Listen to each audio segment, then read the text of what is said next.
Hi everyone! This video is going to be about the rudest things that you can do when you go into someone else's homes according to etiquette experts. I know our manners and different things have changed over the decades, and so what is expected of us when we go to someone else's house and what is considered rude? When someone says make themselves at home, do not really fall for that trap. Just be comfortable and relax. However, do not make yourself at home, if you will.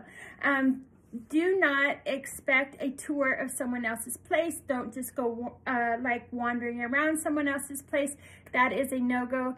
And so you wait for them to invite you, or if they want to show you their home or wherever areas that the common areas, then at that point you're invited to do so. Otherwise, just keep it to that one central area that you're at, and perhaps even to ask where a restroom is, but don't just go wandering around someone's home.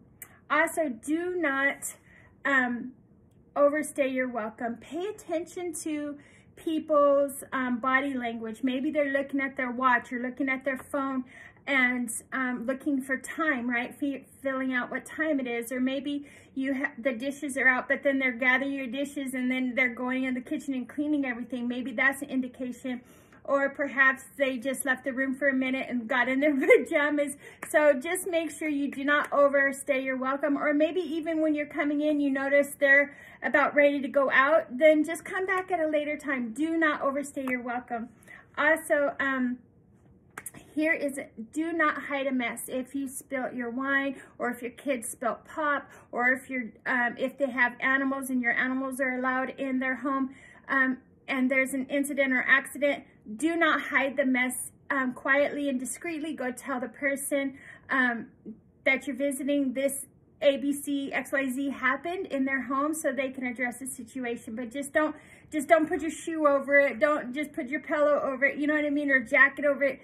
Do address the issue, especially if there's a spill or if something breaks, or even if they're out of toilet paper. Just discreetly go tell them, and so they can take it upon themselves to handle the situation however they see fit, right? So that's a nice, polite way to be in someone else's home.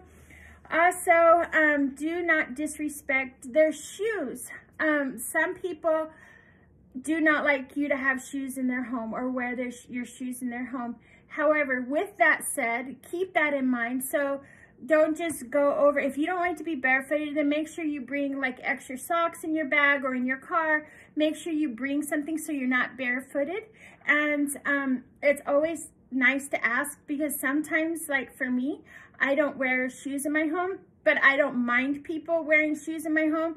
But growing up with my mom, you just did not. I don't care who you were, or if you're only there for 10 minutes, you just never wore shoes in your home. So it's always nice to ask what the rule of thumb is for their house. So here is another thing, is very important. When you go to someone's house, don't come empty-handed, especially if it's like a SEP, you're invited to come over. It's not just a drop-in, but it's just like if you're invited to come, do not come empty-handed. Maybe, but don't overthink it either, and don't think about spending a lot of money in this area. I'm just saying, just don't come empty-handed. Maybe bring a side dish or dessert, or even a bottle of wine or a beverage, something, flowers, something that you can, so you're not coming empty-handed, and it shows respect to the person you're visiting as well. And it's a kind gesture as well. So those are some tips on what not to do. This is in someone else's home, or what to do in someone else's home. If you have any ideas, please leave them in the comments, because everybody's journey is different. We come from all backgrounds and cultures. So yes, please leave your comments please leave a comment below if you have, or if you can think of things people have done in your house that you didn't like, or perhaps things that you like in your house.